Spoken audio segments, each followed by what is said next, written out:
US President Donald Trump's Middle East peace plan for Israel-Palestine. Now, what we saw in that peace plan was vast chunks of the West Bank, where illegal Jewish settlers have built settlements and moved in, have been given to Israel.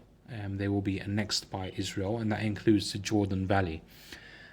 Also, what we see is East Jerusalem, the annexation of East Jerusalem, again ratified by that deal. So Jerusalem, a united Jerusalem becoming the capital of Israel, as well as the Golan Heights of Syria, which have been occupied by Israel since 1967, and that also being given to Israel. And as for the Palestinians, what they're offered in return are a few little enclaves in the West Bank, as well as they'll get to keep Gaza, they'll get to have a tunnel that connects Gaza to the enclaves of the West Bank, and two little regions in the Negev desert along the border with Egypt, which will be designated as industrial and agricultural as well as residential regions. So there is a promise for the Palestinians of recognized statehood.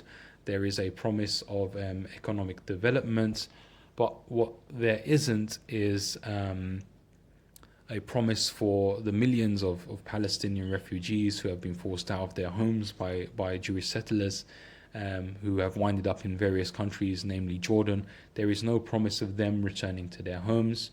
There is no promise of a capital, a real capital in East Jerusalem, which is a demand of the Palestinians.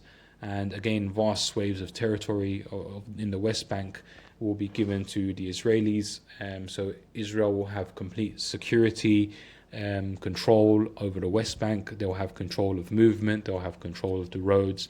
So overall, it is quite a bad deal for the Palestinians.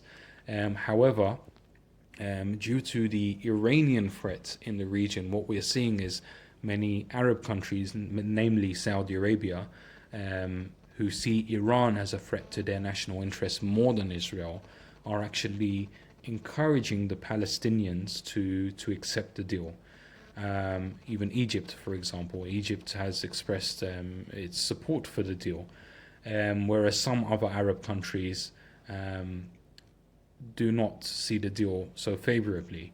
Now, Turkey, where Turkey comes in, is they are completely against the deal, and actually this deal that Donald Trump has offered has in many ways united the Palestinian people, be they under the Palestinian Authority of the West Bank or under Hamas in Gaza. The Palestinian people themselves are against this plan.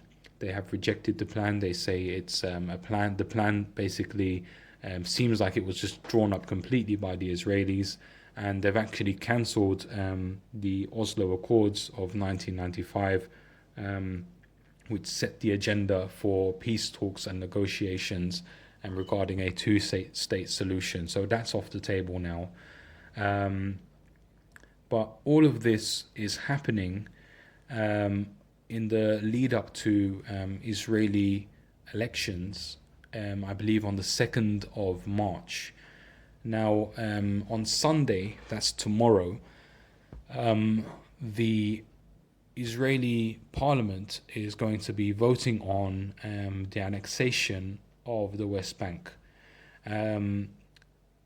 So I believe that this is basically Prime Minister Benjamin Netanyahu trying to score points with his constituencies, with his voters, ahead of the elections, to say that, hey, look, I am making moves to annex the West Bank. It's a move to appease the far right.